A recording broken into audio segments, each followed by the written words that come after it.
Assalamualaikum warahmatullahi wabarakatuh. Alhamdulillah wassalatu wassalamu ala Rasulillah wa ala alihi wa sahbihi wa man tabi'ahu wa mawala. Di antara doa yang dipanjatkan Rasulullah sallallahu alaihi wasallam kepada Allah Subhanahu wa taala, Allahumma ja'al khaira ayyami khawatimahu. Ya Allah, jadikanlah hari terbaikku adalah hari yang terakhir. Kenapa hari terakhir? Karena banyak sekali hari, ada hari awal, ada hari tengah, ada hari akhir, ada hari ujung. Ada orang yang hidupnya di awal itu na'udzubillah lahir di tengah keluarga prostitusi, bapak pemabuk, judi, narkoba, di lingkungan yang tidak baik. Tapi kemudian dalam perjalanan hidupnya sampai suatu ketika dia mendengar ada orang yang berbisik ke telinganya, kamu kan akan mati. Rupanya satu kata yang tulus dari ikhlas, dari lubuk hati yang paling dalam, menusuk ke dalam tangkai jantungnya, sampai ke otaknya, sampai ke ubun-ubunnya, sampai ke sumsumnya. Sampai di tengah malam terngiang di telinganya, kamu akan mati, akan bawa bekal apa? Lalu kemudian itu pula yang membuat dia bertaubat, dan akhir hayatnya adalah husnul khatimah, baik. Yang na'udzubillah itu di awal hidupnya baik, disekolahkan di pondok pesantren, lingkungannya baik, tapi kemudian dalam perjalanan hidup na'udzubillah tersesat, lupa kepada Allah dan mati dalam keadaan su'ul khatimah. Yang paling kita inginkan adalah awalnya baik, tengahnya baik, ujungnya baik. Apa sebenarnya yang ingin diungkapkan Allah rahasia melalui kisah cerita husnul khatimah? Supaya yang banyak dosa jangan pernah putus asa. Putus belanja orang masih bisa hidup, putus beras masih bisa hidup 3 bulan, putus air masih bisa hidup 3 hari. Tapi kalau sudah putus asa, hanya 2 kemungkinan, mati atau mengikut bisikan setan.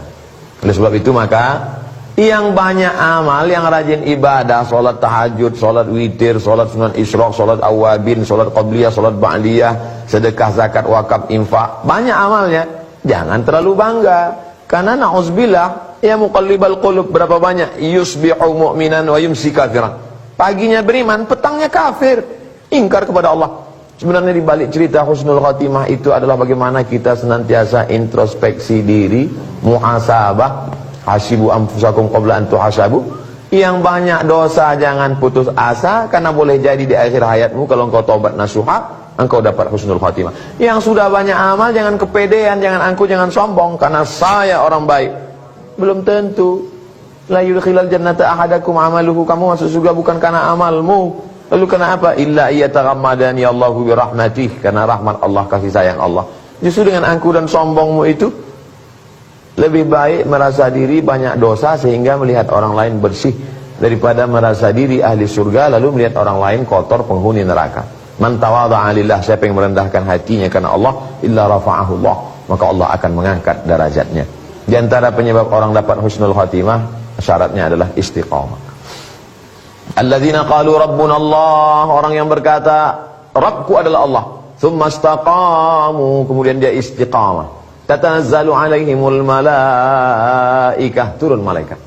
Orang yang istiqamah itu ditolong oleh para malaikat. Tapi istiqamah tidak bisa, karena serigala akan menerkam kambing yang memisahkan diri dari jamaah. Ya ayyuhalladzina amanu, orang yang percaya kepada Allah, ittaqullah, tanamkan rasa takut kepada Allah, wa kunu ma'as shadiqin, bersama orang baik-baik. Kadang kita lupa, datang orang lain menasihati kita, wa tawasau bil haq wa tawasau bis sabr. Ini salah, ini enggak benar.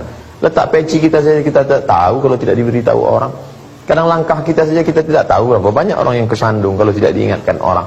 Ingat, lubang besar tidak membuat orang jatuh, tapi kerikil yang kecil membuat orang terpeleset. Karena orang selalu khawatir kalau musibah besar di depan, tapi karena dosa yang kecil, sepele, remeh-temeh, justru itu membuat dia jatuh dari kemuliaan Allah Subhanahu wa ta'ala. Di antara menyebabkan orang dapat husnul khatimah adalah selain istiqamah, banyak-banyak bersedekah. Shadaqatus sirri, sedekah rahasia, diam-diam, yang tahu hanya dia dengan Allah. Tudfi'u mitatassu, menolak mati dalam keadaan su'ul khatimah. Orang yang istiqamah beribadah, baik dalam senang maupun susah, baik dalam lapang maupun sempit, tatanazzalu alaihimul malaikah, turun malaikat kepada mereka. Apa kata malaikat? Allah takhafu, jangan kau takut, wala tahzanu, jangan kau sedih. Karena ternyata orang yang mau mati sakaratul maut itu ada 2 perasaan. Pertama takut, kedua sedih. Takut masa depan, sedih masa lalu.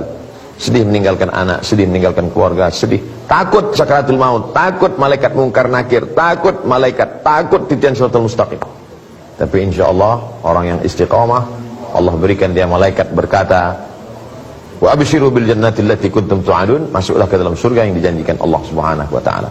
Jaga jamaah, pertahankan istiqamah, berakhir dengan husnul khatimah. Semoga bermanfaat. Terima kasih. Wassalamualaikum warahmatullahi wabarakatuh.